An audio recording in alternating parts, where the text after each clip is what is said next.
गौरव घटनाको मुद्दा लिएर एकजाने प्रभु शाहको चेतावनी। जस्टिस फर शाहरुख ताम्राकार लेख्दै नायिका नम्रता श्रेष्ठले भनिन्, मेरो मौनतालाई कमजोरी नठान्नुस्। आरजु राणा देउबा भन्छन्, त्यति बेलामा मैले टिकापुरमा 50,000 तिरेर 3 कट्ठा जग्गा किनेकी हुँ। महानगरको पक्षमा अन्तरिम आदेश सेवाग्राहीसँग पार्किङ शुल्क लिन नपाइने। पाकिस्तान उड्नु अघि सन्दीप लामिछानेले भने, एसिया कप खेल्न तयार छु। चीनमा 24 घण्टामै 1 महिना बराबरको वर्षा, बाढीको वितण्डा। गायिका समीक्षा अधिकारीले दिन 4 फेसबुक पेज विरुद्ध साइबर ब्युरोमा उजुरी। राष्ट्रिय स्वतन्त्र पार्टीले उम्मेदवारी फिर्ता लिएपछि उद्योग समितिको सभापतिमा अब्दुल खान सर्वसम्मत। लाखौं युवा विदेशी नुमा गलत नीति र नेतृत्व जिम्मेवार छ भन्दै राष्ट्रिय प्रजातन्त्र पार्टीका अध्यक्ष राजेन्द्र लिङ्गदेनको भनाई। सार्वजनिक सवारीबाट अपहरण गरेर मोबाइल बैंकिङमा फिरौती, 1 जना पक्राउ। प्रतिनिधि सभा अन्तर्गतका 10वटै समितिका सभापतिले लिए शपथ। एमसीसीको व्याख्यात्मक टिप्पणी बारेमा प्रश्न उठिरहेको छ भन्दै नेकपा एकीकृत समाजवादीका अध्यक्ष माधव कुमार नेपालको भनाई। काठमाडौँको 4 ल्यान्डफिल साइटमा लैजान नदिने घोषणा। लुम्बिनीमा पावर शेयरिङमा कुरा मिलेन, मन्त्री फिर्ता बोलाउने माओवादीको चेतावनी। मधेसप्रति न्याय गर्न उद्योग समितिको सभापतिबाट पछि हट्यौं भन्दै रासोपाका सांसद तराजुलीले भने। पुष्पकमल दाहाल प्रचण्डलाई देश निकाला गर्नुपर्छ भन्दै ऋषि कटेलको भनाई। अमेरिका सामु नेताहरू थरथर काँपे भन्दै पूर्व प्रधानमन्त्री झलनाथ खनालको भनाई। गैर लिम्बू समुदायले किराँती धर्मग्रन्थ मुन्दुमको अपव्याख्या गरेको भन्दै राजेन्द्र लिङ्गदेनको आपत्ति। धनगढीको स्वास्थ्य अस्पतालमा तनाव, डाक्टरको लापरवाहीले मृत्यु भएको भन्दै प्रदर्शन। धरानका मेयर हर्क साम्पाङलाई प्रश्न, तपाईँ इसाई हो? उनको जवाफ, म त्यो हुँदै होइन। दर्शक महानुभावहरू नमस्कार। स्मार्ट खबरको न्युज अपडेटमा यहाँहरूलाई हार्दिक स्वागत छ। म आर्यन न्युपानी। सदाझै आजका पनि मुख्य समाचारहरू लिएर तपाईँहरूमाझ उपस्थित भइसकेका छौँ। हाम्रो मेहनतका लागि यो भिडियोमा एउटा लाइक अवश्य गर्नुहोला। दर्शक महानुभावहरू, पल पलको न्युज अपडेटका लागि हाम्रो युट्युब च्यानललाई अहिलेसम्म सब्स्क्राइब गर्नुभएको छैन भने कृपया सब्स्क्राइब गर्नुहोस् अनि नजिकै आउने बेल आइकनलाई क्लिक गर्नुहोला। कहाँबाट हेर्दै हुनुहुन्छ अनि के कस्तो लाग्दैछ आफ्ना कुराहरू तलको कमेन्ट बक्समा कमेन्ट गर्नुहोला। आउनुहोस् दर्शक महानुभावहरू, आजका मुख्य समाचार सुरु गरौं नम्रता श्रेष्ठको प्रसङ्गबाट। अभिनेत्री नम्रता श्रेष्ठले अभिनेता शाहरुख ताम्राकारको मृत्यु प्रकरणमा पहिलो पटक मुख खोलेकी छन्। सोमबार फेसबुकमा लामो स्ट्याटस लेख्दै उनले आफू महिला भएकै कारण सामाजिक आक्रमण भएको उल्लेख गरेकी छन्। उनले आफ्नो मौनतालाई कमजोरी नठान्न अपिल समेत गरेकी छन् भने शाहरुखको मृत्यु प्रकरणमा आफूले प्रहरी प्रशासनमा उपस्थित भएर बयान दिइसकेको भन्दै नम्रताले शाहरुख ताम्राकार प्रति न्यायको माग गर्दै जस्टिस फर शाहरुख लेखेकी छन्। प्रहरी अनुसन्धानमा आफ्नो र परिवारको तर्फबाट सहयोग रहने उल्लेख गर्दै नम्रताले प्रहरीले दूधको दूध पानीको पानी हुने गरी अनुसन्धान हुनेमा आफू आशावादी रहेको बताएकी छन्। उनले प्रहरी अनुसन्धानमा अवरोध पनि नगर्न आग्रह गरेकी छन्। नम्रता र शाहरुखले फिल्म ह्याशट्यागमा सँगै काम गरेका थिए।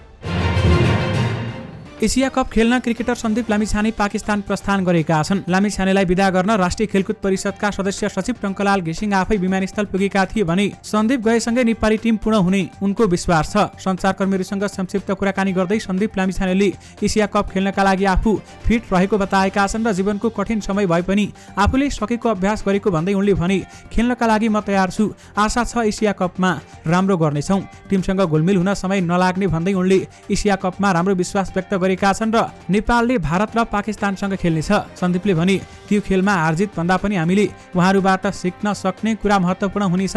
हामीलाई जति आउँछ त्यो दिल खोलेर खेल्नेछौँ। यो खुसीको एउटा पर्व जस्तै हो, किनभने हामीले सधैँ यस्तो टिमसँग खेल्न पाउँदैनौँ। आगामी दिनमा पनि यस्ता टिमसँग कसरी निरन्तर खेल्ने वातावरण बनाउने भन्नेतर्फ सोच्नुपर्नेमा उहाँले जोड दिनुभएको छ।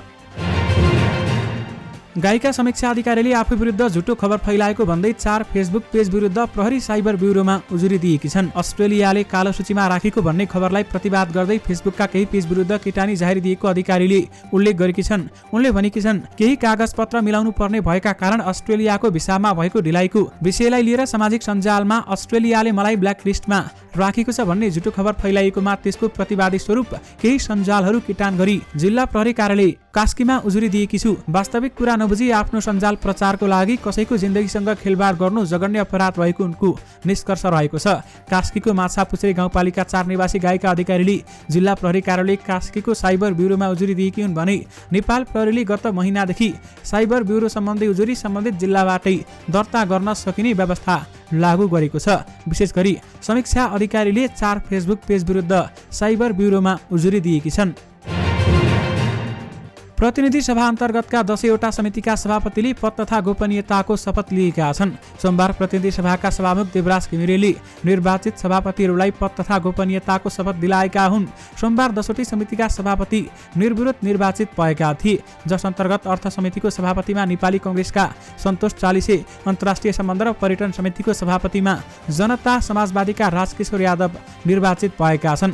त्यस्तै कानुन न्याय तथा मानवाधिकार समितिको सभापतिमा नेकपा माओवादी केन्द्रका विमला सुवेदी, कृषि सहकारी तथा प्राकृतिक स्रोत समितिको सभापतिमा कांग्रेसका आराजु राणा देउवा, महिला तथा सामाजिक मामिला समितिको सभापतिमा किरण कुमार शाह र राज्य व्यवस्था तथा सुशासन समितिमा रामहरि खतिवडा निर्वाचित भएका छन्। त्यसैगरी पूर्वाधार विकास समितिको सभापतिमा राष्ट्रिय प्रजातन्त्र पार्टीका दीपक बहादुर सिंह, शिक्षा स्वास्थ्य तथा सूचना प्रविधि समितिको सभापतिमा नेकपा एकीकृत समाजवादीका भानुभक्त जोशी, सार्वजनिक लेखा समितिको सभापतिमा नेकपा एमालेका ऋषिकेश पोखरेल निर्वाचित भएका हुन्। प्रतिनिधि सभाको निर्वाचन 9 महिनापछि मात्र संसदीय समितिले पूर्णता पाएको छ। समितिको सभापतिका लागि आइतबार उम्मेदवारी प्रस्ताव दर्ता भएका थिए भने 9 वटा व्यक्तिगत समितिमा एकल उम्मेदवारी र एउटा समितिको सभापतिमा 2 जनाको उम्मेदवारी प्रस्ताव दर्ता भएको थियो। एकल उम्मेदवारी प्रस्ताव आएका समितिमा स्वतः सभापति घोषणा भएका छन्। विशेष गरी प्रतिनिधि सभा अन्तर्गतका 10वटै समितिका सभापतिले शपथ लिनु भएको छ। नेपाल कम्युनिस्ट पार्टीका अध्यक्ष ऋषि कट्टेलले प्रधानमन्त्री पुष्पकमल दाहाल प्रचण्डलाई देश निकाला गरिनुपर्ने बताएका छन्। एमसीसी कार्यान्वयन विरुद्ध विप्लव नेतृत्वको नेकपाले सोमबार राजधानीमा गरेको अन्तर्क्रिया कार्यक्रममा बोल्दै कट्टेलले प्रचण्डलाई देश निकाला गर्नुपर्ने धारणा राखेका हुन्। एमसीसी पास गर्ने पुष्पकमल दाहाल प्रचण्ड राष्ट्रघाती हुन्। उनलाई देश निकाला नगरेसम्म एमसीसी खारेज गर्न सकिँदैन। झलनाथ खनालतिर देखाउँदै उनले प्रश्न गरे, तपाईहरूकै अध्यक्ष हो क्यारे? पुष्पकमल दाहाललाई राष्ट्रघाती भन्ने आटाउँछ, उनको विरुद्ध आन्दोलन गर्ने आटाउँछ। सबैले मिलेर अब पुष्पकमललाई देश निकाला गर्नुपर्छ। सबैजना मिलेमा मात्र एमसीसी खारेज गर्न सकिने उहाँको भनाइ रहेको छ। दर्शक महानुभावहरू, धरान उपमहानगरपालिकाका मेयर हर्क साम्पाङ यतिखेर विवादको केन्द्रमा छन्। हिन्दूवादी संगठनहरूले आयोजना गरेको सद्भाव र्यालीमा उनलाई इसाई मिसनरी भन्दै विरोध गरिएपछि धेरैको मनमा प्रश्न उब्जिएको छ। के मेयर हर्क इसाई मिसनरी नै हुन् त? भदौ 9 गते हिन्दूवादी संगठनहरूले इटहरीमा आयोजना गरेको गोवंश तथा स्वधर्म संरक्षणका लागि र्यालीमा शङ्ख फुक्दै गौ हत्यालाई फाँसी दे, हिन्दू राष्ट्र घोषणा गर, क्रिस्चियन हर्के मुर्दाबाद, चर्च हामी तोड्छौँ, इसाई मिसनरी होसियार, धर्म छाडा मुर्दाबाद जस्ता नाराबाजी गर्दै पहिलो झण्डा बोकेका 100 मान्छेहरू सडकमा उत्रिएका थिए। त्यसको 3 दिन अघि जनकपुरमा हिन्दू सम्राट सेना र बजरङ दलका नाममा प्रदर्शन गर्नेहरूले राष्ट्रिय जनावर मार्न पाइँदैन, राई लिम्बू मुर्दाबाद र धराने मेयरलाई फाँसी दे जस्ता जाति सूचक नाराबाजी गरेका थिए। सामाजिक सञ्जाल र यस्ता विरोध कार्यक्रमको तरुमा अहिले धरानका मेयर हर्क साम्पाङ देखिन्छन् भने धरानमा करिब 1 दर्जन व्यक्तिहरूसँग विमर्श गरेपछि धरानका मेयर हर्क साम्पाङमाथि लागेको आरोप इसाई मिसनरीको आरोप र उक्त आरोपको जवाब सुन्न जनतामा उत्सुकता थियो। दर्शक महानुभावहरू, धरानका मेयर हर्क साम्पाङलाई प्रश्न गर्दा तपाईँ इसाई हो भनिएको थियो। यसमा हर्क साम्पाङले जवाब दिँदै भने, म त्यो हुँदै होइन, यो विवाद गर्नुपर्ने कुरा नै छैन भन्दै उहाँले बताउनुभयो। जनता समाजवादी पार्टीका अध्यक्ष प्रभु शाहले गौरव घटनाका दोषीहरूलाई कारबाही नगरे चुप लागेर नबस्ने बताएका छन्। आज पार्टी केन्द्रीय कमिटी बैठकमा शाहले पीडितहरूसँग सहमति गरे पनि कुर्सी हल्लिने भएपछि सरकार पछि हटेको टिप्पणी गरेका छन्। कानुनको शासन छ कि कुर्सीको भन्ने प्रश्न उठेको उनले अगाडि भने, यदि सरकारले यसरी नै लटरपटर गर्ने हो भने पीडितहरू चुप लागेर बस्दैनन्। हाम्रो पार्टी चुप लागेर बस्दैन। नक्कली भुटानी शरणार्थी प्रकरणमा ठूला नेताहरूलाई जोगाएको ललिता निवास प्रकरणमा पूर्व प्रधानमन्त्रीहरूलाई मुद्दा चलाउनुको साटो सरकारी साक्षी बनाएको उल्लेख गर्दै उनले स्मरण गरेका छन्। सुन काण्डमा पनि ठूला नेताहरूको नाम आएपछि सरकार हच्किएको उनको दाबी रहेको छ। गौरव घटनामा पनि 17 वर्ष पहिला नै जाहेरी दर्ता भएको भए पनि अहिलेसम्म छानबिन समेत नगरेको उहाँले बताउनुभयो। पीडित सङ्घर्ष समिति र सरकारबीच गौरव घटनाको विषयमा सहमति गरे पनि सरकार पछि हटेको भन्दै उनले यदि नेपालमा न्याय नपाए पीडितहरू अन्तर्राष्ट्रिय अदालत हेगसम्म जाने समेत उनले चेतावनी दिएका छन्। सत्तारूढ नेपाली कांग्रेसकी सांसद आराजु राणाले आफूले टिकापुरमा जग्गा खरिद गरेको भन्दै त्यसमा विवाद नभएको जिकिर गरेकी छन्। प्रति कट्ठा 15,000 रुपियाँका दरले 50,000 दिएर 3 कट्ठा 7 धुर जग्गा किनेको उनको तर्क रहेको छ। टिकापुर जग्गा अनियमितता प्रकरणमा गरेको अनुसन्धानका क्रममा टिकापुर विकास समितिका नाममा बाँडिएको जग्गा मध्ये आराजुको नाममा 3 कट्ठा 7 धुर जग्गा फेला परेको थियो। अनियमित रूपमा बाँडिएको जग्गा अनुसन्धानका क्रममा आराजु राणादेखि नागरिक उन्मुक्ति पार्टीका रेशमलाल चौधरीसम्म मुछिएको बारेमा पछिल्लो समय विभिन्न सामाजिक सञ्जालमा चर्चा खुला भएको थियो भने रिपोर्टिङ पनि गरिएको थियो। दर्शक महानुभावहरू, यसबारेमा अख्तियार दुरुपयोग अनुसन्धान आयोगले पनि छानबिन गरिरहेको छ। यसपछि आरजु राणाले आफूले सुदूरपश्चिम प्रदेशका मुख्यमन्त्री कमल शाहलाई सम्पर्क गरेर त्यसबारेमा सोधेको पनि उनले बताएकी छन्। टिकापुरमा राजा महेन्द्र अली पहाडेहरूलाई बसोबास गर्न भनेर त्यसबेलाका मन्त्री खड्गबहादुर सिंहलाई अराई बक्सेको रहेछ। त्यसबेलामा पुनर्वास भन्ने हुन्थ्यो नि। सामाजिक सञ्जाल टिकटकमा डाक्टर आरजु राणा देउबा नामक अकाउन्ट मार्फत सार्वजनिक भिडियोमा उनले भनेकी छन्, विशेष गरी त्यति बेलामा मैले टिकापुरमा 50,000 तिरेर 3 कट्ठा जग्गा किनेकी हुँ भन्दै आरजुले बताएकी छन्। यसमा विवाद गर्नुपर्ने कुरै छैन भन्दै उहाँले बताउनुभयो। काठमाडौँ महानगरपालिकाले गरेको सेवाग्राहीसँग पार्किङ शुल्क लिन नपाउने निर्णय कार्यान्वयन हुने भएको छ। महानगरको पक्षमा उच्च अदालत पाटनले अन्तरिम आदेश दिएसँगै कार्यान्वयनको बाटो खुलेको हो। काठमाडौँ महानगरपालिकाले बहुतले आवासीय एवं व्यावसायिक भवनहरूमा सवारी साधन पार्किङ गर्दा सेवाग्राहीसँग शुल्क लिन नपाउने निर्णय गरेको थियो। तर त्यस विरुद्ध कम्प्लेक्स डेभलपर लिजर एसोसिएसनले महानगर विरुद्ध उच्च अदालत पाटनमा रिट दर्ता गरेको थियो। त्यो रिटमाथि 22 साउनमा सुनवाई गर्दै न्यायाधीश राजेन्द्र खरेलको एकल इजालसले काठमाडौँ महानगरपालिकासँग लिखित जवाब माग गरेको थियो। अदालतले 30 साउनसम्म व्यापारिक कम्प्लेक्सभित्र रहेर पार्किङ स्थलहरूमा पार्किङ शुल्क लिने सम्बन्धमा कुनै हस्तक्षेप नगर्न अल्पकालीन आदेश दिएको थियो। उक्त आदेशमा 30 साउनमा दुवै पक्षलाई अन्तरिम आदेशका लागि छलफलमा बोलाइएको थियो। दुवै पक्षलाई छलफलमा बोलाइसकेपछि अदालतले महानगरको पक्षमा अन्तरिम आदेश दिएको हो। काठमाडौँ महानगरले आर्थिक ऐन 2080 मार्फत महानगरपालिकाले व्यापारिक भवनहरूले पार्किङ शुल्क लिन नपाउने व्यवस्था गरेको हो। आर्थिक ऐन अनुसार आफ्नो सेवाग्राही भन्दा बाहेक अन्यसँग भने पार्किङ शुल्क लिन महानगरपालिकाले रोक लगाएको छैन। दर्शक महानुभावहरू, चीनमा बाढीले वितण्डा मच्चाएको छ। चीनले यसपटकको गर्मीयाममा अत्याधिक गर्मीसँगै विनाशकारी बाढीको सामना गरेको छ। हालसम्म बाढी नै नआएका इलाकामा पनि त्यसले वितण्डा मच्चाएको छ। जानकारहरू भन्छन् यो जलवायु परिवर्तनको असर हो र चीनले योभन्दा पनि खराब परिस्थितिको सामना गर्नै बाँकी छ। आफू बसेको क्षेत्रमा 38 वर्षकै उमेरसम्ममा पहिलो पटक बाढी देखेको झाङ झन्डा बताउँछन्। बाढीले हाम्रो धानबाली पुरै नष्ट गर्यो। 4 दशक यस अवधिमा मैले पहिलो पटक बाढी देखेको हुँ भन्दै उनले भने। बाढीका कारण उनको ठाउँमा भने कुनै पनि मानवीय क्षति हुन पाएन। बुनचाङ क्षेत्रका बासिन्दालाई पहिले नै सतर्क गराइएको थियो। उनीहरू समथर भूभागबाट उचाइतर्फ स्थानान्तरण भएका थिए। बाढी विनाश हुँदा बुनचाङ मात्र नभई समग्र राष्ट्रले नै कठिन परिस्थिति बेहोर्न सक्ने आकलन गरिएको छ। विशेष गरी चीनमा 24 घण्टामै 1 महिना बराबरको वर्षा भएको छ भने बाढीले धेरै ठाउँमा वितण्डा मच्चाएको छ। राष्ट्रिय स्वतन्त्र पार्टी रासोपाले उम्मेदवारी फिर्ता लिएपछि उद्योग तथा वाणिज्य, श्रम तथा उपभोक्ता हित समितिको सभापति पनि निर्विरोध भएको छ। रासोपाका उम्मेदवार गणेश पराजुलीले उम्मेदवारी फिर्ता लिएपछि जनमत पार्टीका उपाध्यक्ष अब्दुल खान सर्वसम्मत सभापति चुनिएका हुन्।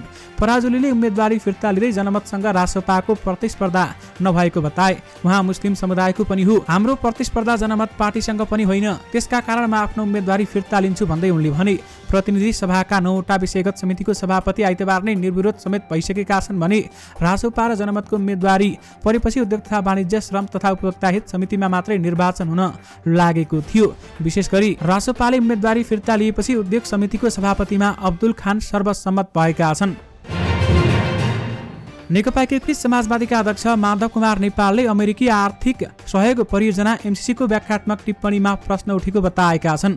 आज अन्तर्राष्ट्रिय सम्बन्ध समितिको बैठकमा बोल्दै उनले एमसीसीको व्याख्यात्मक टिप्पणी बारेमा प्रश्न उठेकाले त्यसबारेमा समितिमा छलफल हुनु आवश्यक रहेको बताएका हुन्। उनले राष्ट्रियतासँग जोडिएका जल्दाबल्दा समस्याहरू देखिएको भन्दै त्यसतर्फ पनि गम्भीर हुन आग्रह गरे। उनले सिमानासँग जोडिएका विषयवस्तुहरू चुनौतीको रूपमा आइरहेको भन्दै छलफल र संवादबाट टुङ्ग्याउनु पर्ने पनि बताए। अध्यक्ष नेपालले संयुक्त राष्ट्रसङ्घको बडापत्रदेखि असंलग्न परराष्ट्र नीतिका सबै कुरालाई ध्यानमा राखेर अघि बढ्न आवश्यक रहेको बताउनु भएको छ। विशेष गरी एमसीसीको व्याख्यात्मक टिप्पणी बारेमा प्रश्न उठिरहेको छ र यसबारेमा छलफल गर्न जरुरी छ भन्दै माधव कुमार नेपालले बताउनुभयो। बन्चरे डाँडा ल्यान्डफिल साइट प्रभावित क्षेत्र सरकार समितिले फेरि काठमाडौँको फोहोर लैजान नदिने भएको छ। आफूहरूको माग पूरा नभएको भन्दै समितिले आगामी असोज 1 गतेदेखि उपत्यकाको फोहोर लैजान प्रतिबन्ध लगाउने घोषणा गरेको हो। आज राजधानीमा पत्रकार सम्मेलन गर्दै सरकार समितिले फोहोर मैलाका कारण स्थानीय बासिन्दाहरूमा नकारात्मक असर परे पनि सरकारवाला निकायले उक्त समस्यालाई नजरअन्दाज मात्रै गरिरहेकाले फोहोर मैला लैजान प्रतिबन्ध लगाउने निर्णय गरेको छ। प्रभावित क्षेत्रलाई विशेष संवेदनशील क्षेत्र घोषणा गरी सोही अनुरूपको कार्यान्वयन गरिनुपर्ने उनीहरूको माग छ भने प्रदूषण रहित मानव बस्ती र मानव रहित ल्यान्डफिल साइट अहिलेको निकास भएको सरकार समितिले बताएको छ। सरकारले प्रभावित क्षेत्रका सम्बन्धमा विभिन्न मितिमा गरेका निर्णय कार्यान्वयन नगरेको, जन्मभूमिबाट विस्थापित गराउन खोजेको उनीहरूको आरोप रहेको छ। 2062 सालदेखि आजसम्म काठमाडौँ महानगर र उपत्यकाका अन्य नगरपालिकाले ल्यान्डफिल साइट प्रभावित क्षेत्रका बासिन्दालाई विभिन्न बहानाबाजी र भ्रम सृजना गरेर स्वच्छ वातावरणमा बाँच्न पाउने हक कुण्ठित गरेको उनीहरूको आरोप रहेको छ।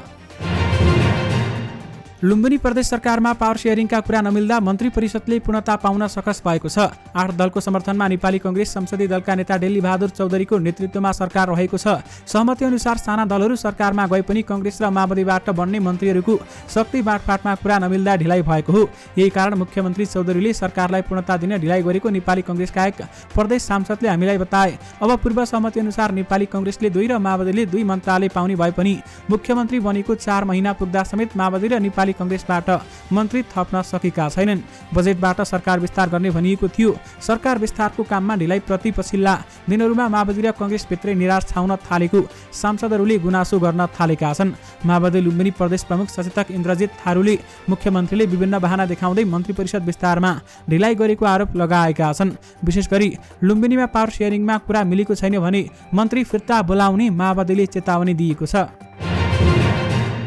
राष्ट्रिय स्वतन्त्र पार्टी रासपाले मधेसप्रति न्याय गर्नका लागि आफूले उद्योग तथा वाणिज्य र श्रम तथा उपभोक्ता हित समितिको सभापतिको उम्मेदवारीबाट पछि हटेको बताएका छन्। आज समितिको सभापतिको उम्मेदवारी फिर्ता लिई जनमत पार्टीका सांसद अब्दुल खानलाई समर्थन गर्दै रासोपा सांसद गणेश पराजुलीले यस्तो बताएका हुन्। उनले आफ्नो प्रतिस्पर्धा जनमतसँग नभई सत्ता गठबन्धनका दलहरूसँग भएको बताएका छन्। उनले प्रतिपक्षले लेखा समितिको जिम्मेवारी लिएर दल रूपमा सरकारलाई खबरदारी गर्नुपर्नेमा अरू समितिको नेतृत्व पनि लिएर राजनीतिक भागभण्डामा लागेको आरोप लगाएका छन्। रासोपाले आफ्नो उम्मेदवारी फिर्ता लिएर जनमतका अब्दुल खानलाई समर्थन गरेको छ। उहाँका पार्टीका सभापतिले खेल्नु भएको शालीनताका कारण हो। हाम्रो प्रतिस्पर्धा जनमतसँग थिएन, उहाँको उम्मेदवारसँग हुँदै होइन। सत्ता पक्ष र गठबन्धनले खेलेको भूमिका प्रति थियो। प्रतिपक्षले लेखा समितिको जिम्मेवारी लिएर दल रूपमा सरकारलाई खबरदारी गर्नुपर्ने, अरू राजनीतिक दलहरूले सदनमा उपस्थितिको आधारमा समितिको नेतृत्व गर्न पाउनुपर्ने स्वाभाविक प्रक्रिया हो भन्दै बताउनु भएको छ। मधेसप्रति न्याय गर्न उद्योग समितिको सभापतिबाट पछि हट्यौं भन्दै राष्ट्रिय स्वतन्त्र पार्टीका सांसद पराजुलीले बताउनुभयो। पूर्व प्रधानमन्त्री एवं एकीकृत समाजवादीका सम्मानित नेता झलनाथ खनालले अमेरिकी सहयोग मिलेनियम च्यालेन्ज कर्पोरेसन एमसीसी संसदबाट अनुमोदन भएपछि नेपालमा अमेरिकी प्रभाव बढ्दै गएको जिकिर गरेका छन्। विप्लव नेतृत्वको नेकपाले राजधानीमा आयोजना गरेको अन्तर्क्रिया कार्यक्रममा बोल्दै खनालले उक्त धारणा राखेका हुन्। नेपालमा झण्डै इन्डो पेसिफिक स्ट्राटेजी आइपीएस लागू भएको भन्दै खनालले जनदबावका कारण रोकिएको जिकिर गरेका छन्। उनले अमेरिका सामु नेपाली नेताहरू थरथर काँपेर एमसीसी अनुमोदन गरेको समेत आरोप लगाएका छन्।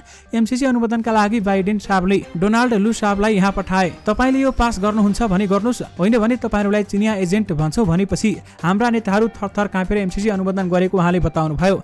अमेरिकाको समय सीमाका अनुसार एमसीसी लागू गर्न दबाब दिएको भन्दै यो कसरी लागू हुन्छ त्यो भने हेर्न बाँकी नै रहेको उनले बताए। उनले संसदबाट अनुमोदन भएको व्याख्यात्मक टिप्पणी सहितको एमसीसीलाई नाटकको संज्ञा दिएका छन्। व्याख्यात्मक घोषणा भनेको लाज ढाक्ने धुती बाहेक केही होइन।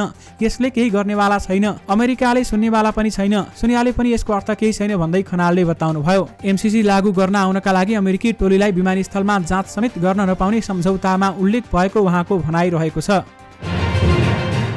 राष्ट्रिय प्रजातन्त्र पार्टी राप्रपाका अध्यक्ष राजेन्द्र लिङदेनले गैर लिम्बू समुदायले गाई गोरुको बलि चढाउने चलन किराँतीको धर्मग्रन्थमै उल्लेख भएको भन्दै मुन्दुमको अपव्याख्या गरेको प्रति आपत्ति जनाएका छन्। देशका धरान लगायत केही सहरहरूमा गाई गोरु हत्या गरेको विषयमा आन्दोलन चर्किरहेका बेलामा लिङदेनले सामाजिक सञ्जाल मार्फत लिम्बूहरूको पवित्र ग्रन्थ मुन्दुममा गाई गोरु त के किरा फट्याङ्ग्रा समेत मार्ने कुरा उल्लेख नरहेको जिकिर गरेका हुन्। विशेष गरी केही गौरव लिम्बू जनजातिहरूले किराँत मुन्दुम अनुसार लिम्बूहरूले गाई गोरुको बलि चढाउने चलन छ भन्दै निरन्तर रूपमा गरिरहेको प्रचारप्रति दुःख प्रकट गर्दछु भन्दै उहाँले बताउनु भएको छ। कैलालीको धनगढी स्थित स्वास्थिक अस्पतालमा तनाव उत्पन्न भएको छ। चिकित्सकको लापरवाहीले पत्थरीको अपरेसनको क्रममा बिरामीको मृत्यु भएको भन्दै पीडित परिवारले अस्पताल विरुद्धमा उत्रिएको छ। अस्पतालमा भिडभाड बढेपछि बाक्लो संख्यामा सुरक्षाकर्मी परिचालन गरिएको जिल्ला प्रहरी कार्यालयले जनाएको छ। अस्पताल प्रशासन र मृतकका आफन्तबीच भएको वार्ता बिना निष्कर्ष टुङ्गिएपछि पीडित परिवार विरोधमा उत्रिएको भने घटनाको सत्य तथ्य सार्वजनिक गर्नुपर्ने, उपचारमा संलग्न डाक्टरलाई कारबाही गर्नुपर्ने र उचित क्षतिपूर्ति दिनुपर्ने माग उनीहरूको रहेको छ। सप्तरीमा सार्वजनिक सवारीबाट 2 जना अपहरणमा परेको घटना सार्वजनिक भएको छ। जिल्ला प्रहरी कार्यालय सप्तरीका प्रवक्ता डीएसपी नरेश कुमार सिंहका अनुसार सप्तरीको रूपनी 5 मा गत साउन 29 गते म्याजिक गाडीमा यात्रा गरिरहेका 1 जना महिला र 1 जना पुरुषको अपहरण भएको थियो। व्यावसायिक कामको सिलसिलामा धरानबाट आएका उहाँहरू गाडी चढेर फर्किरहनु भएको रहेछ। रूपनी 5 को युनिक अस्पताल नजिक पुगेपछि मोटरसाइकलमा आएकाहरूले गाडी रोकेर अपहरण गरेका रहेछन्। सिंहले भने मोटरसाइकलमा आएकाहरूले आफूहरू प्रहरीको सीआईडी हो, केही सोधपुछ गर्नु छ भनेर गाडीबाट 2 जनालाई ओह्रालेको देखियो। सिंहका अनुसार अपहरणकारीले ती 2 जनालाई मुख्य सडकबाट अलि टाढाको एकान्त ठाउँमा लगेका थिए र त्यहाँबाट उनीहरूले फिरौती मागेका थिए। उहाँहरूसँग भएको 97,000 रुपियाँ पनि लगेछन् र साथमा सिंहले भने अपहरणमा परेकी महिलाका श्रीमानलाई फोन गरेर 1 लाख रुपैयाँ फिरौती मागेका रहेछन्। धरानबाट महिलाका श्रीमानले 1 लाख रुपियाँ मोबाइल ब्याङ्किङबाट पठाइदिएपछि उनीहरूलाई त्यही छोडेर अपहरणकारीहरू आफ्नो बाटो लागेका थिए। अपहरणमा परेका 2 जना त्यसपछि गाडी चढेर धरान गएका थिए। राष्ट्रिय प्रजातन्त्र पार्टीका अध्यक्ष राजेन्द्र लिङ्गदेनले श्रमका लागि लाखौं युवा विदेशिनुमा गलत नीति र राजनीतिक नेतृत्व जिम्मेवार रहेको बताएका छन्। राष्ट्रिय प्रजातन्त्र पार्टी निकट प्रवासी नेपाली एकता समाज पानसले युएईको दुबईमा आयोजना गरेको कार्यक्रममा अध्यक्ष लिङ्गदेनले गलत नेतृत्व र अव्यवस्थाको कारणले देश नबनेको जिकिर गरेका हुन्। दर्शक महानुभावहरू, यससँगै तपाईँहरूमाझ आजका सबै मुख्य समाचारहरू राखिसकेका छौँ। फेरि पनि तपाईँहरूमाझ भोलि बिहान 5 बजे नयाँ मुख्य समाचारको साथमा उपस्थित हुने नै छौँ। अहिलेलाई भने मलाई बिदा दिनुहोस्। नमस्कार।